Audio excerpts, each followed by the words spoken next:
you? I hope you are good. बच्चे आज की वीडियो में हम क्वेश्चन नंबर 6 करेंगे एक्सरसाइज 1.2 का, जो बहुत ही अनइम्पॉर्टेंट है. इनफैक्ट ये वीडियो मैं बनाने भी नहीं वाली थी, बट आई थॉट अगर सारे क्वेश्चंस करवा रही हूँ तो ये भी करवा देती हूँ, है ना. सो आप इस क्वेश्चन को स्किप भी कर सकते हो पेपर्स के टाइम पे, बट अभी आपको ये देखनी पड़ेगी. मतलब करो, लेकिन जब आपके पास एग्ज़ाम के लिए थोड़ा सा टाइम रह जाए ना, तो ये क्वेश्चन देखने की ज़रूरत नहीं है. ठीक है. सो बच्चे, ये क्वेश्चन देखने से पहले please question number 4th and 5th कर लो. ठीक है, क्योंकि मैं इतने बेसिक में जाके नहीं समझाऊंगी. ठीक है. अगर 5th भी नहीं करना तो क्वेश्चन नंबर 4th वाली वीडियो प्लीज़ देख लो. ठीक है जी. सो अगर आपने वो देखनी है तो उसका लिंक डिस्क्रिप्शन बॉक्स में है, आप वहाँ जाके चेक कर सकते हो. ठीक है जी. सो बच्चे, हमने क्या करना है, हमने बताना है कि जो सेट्स हमें गिवन है ABCDEFGH, इनमें से इक्वल सेट्स कौन कौन से हैं. ठीक है. बहुत ही वेला काम है, बट एनसीईआरटी में है तो करना पड़ेगा, है ना. तो देखो बच्चे, सबसे पहले हम देखेंगे कि ए सेट किस किस के इक्वल है. देखो, सबसे पहले मैं ए और बी को कंपेयर करती हूँ. ए में 2 है, बी में भी है.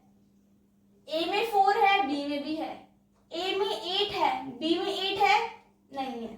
तो मतलब ए जो है वो बी के इक्वल नहीं है. ठीक है. अब मैं ए को सी से कंपेयर करती हूँ. ए में 2 है, सी में नहीं है, तो मतलब ए जो है वो सी के भी इक्वल नहीं है. ठीक है. देन ए को हम डी से करते हैं. ए में 2 है, सी में है, डी में है. ए में 4 है, डी में है. ए में 8 है पर डी में नहीं है, तो मतलब A is not equals to D. So बच्चे, हमने ऐसे ही करी जाना है. ठीक है. तो फटाफट वीडियो पॉज कर लो, या साथ साथ में देखते रहो कि क्या कैसे कर रही हूँ. ठीक है. ऐसे क्वेश्चन एग्जाम में नहीं आते. एग्जाम में आपको कोई 2 सेट्स दे देंगे कि बताओ ये इक्वल है कि नहीं है, पर इतने सारे सेट्स नहीं आएंगे. ठीक है. तो प्रैक्टिस कर लो, बट पेपर के पॉइंट ऑफ व्यू में इंपॉर्टेंट नहीं है. ठीक है जी. अब मैं ए को ई से कंपेयर करती हूँ. ए में 2 है, ई में 2 है ही नहीं, तो A is not equals to ई. ए में 2 है, ई में एफ में 2 नहीं है, तो A is not equals to F, है ना. ए में 2 है, जी में 2 नहीं है, again A is not equals to G. ऐसे एच के इक्वल भी नहीं है ना. इधर देती हूँ. ठीक है जी. ये हमारे पास आ गया ए का.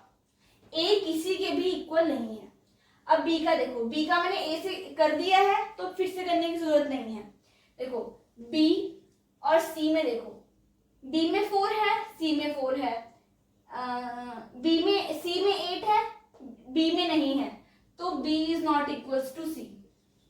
अब डी की बात करते हैं. देखो, बी में 1 है, डी में है. बी में 2 है, डी में भी है. बी में 3 है, डी में भी है. और बी में 4 है, डी में भी है. इक्वल है, तो मतलब हाँ, ये इक्वल है. अब मैं बी को ई से कंपेयर करती हूँ. देखो, बी है ना, इसमें 1, बी में 1 है, ई में भी है. बी में 2 है, ई में नहीं है, तो ये अनइक्वल है. अब बी को एफ से करो, तो देखो मुझे देखने से पता लग रहा है इक्वल नहीं है.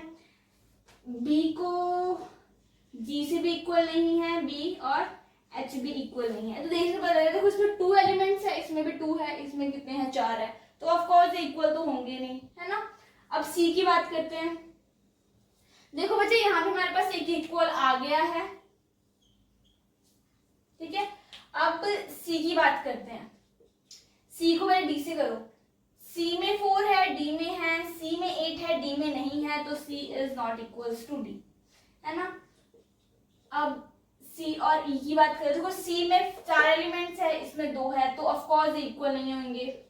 तो एफ के इक्वल भी नहीं है, जी के इक्वल भी नहीं है, और एच के इक्वल भी नहीं है. ठीक है. अब डी की बात करते हैं. मैं नीचे स्टार्ट कर रही हूँ.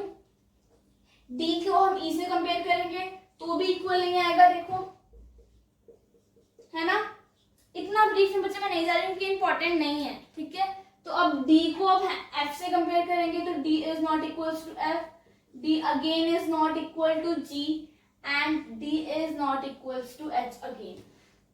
ठीक है, तो हमने जब ये चार कंपेयर किए हैं A B C D सबके साथ, तो मेरे पास सिर्फ ये आया कि B इक्वल्स टू D है. ठीक है, अब आगे देखें.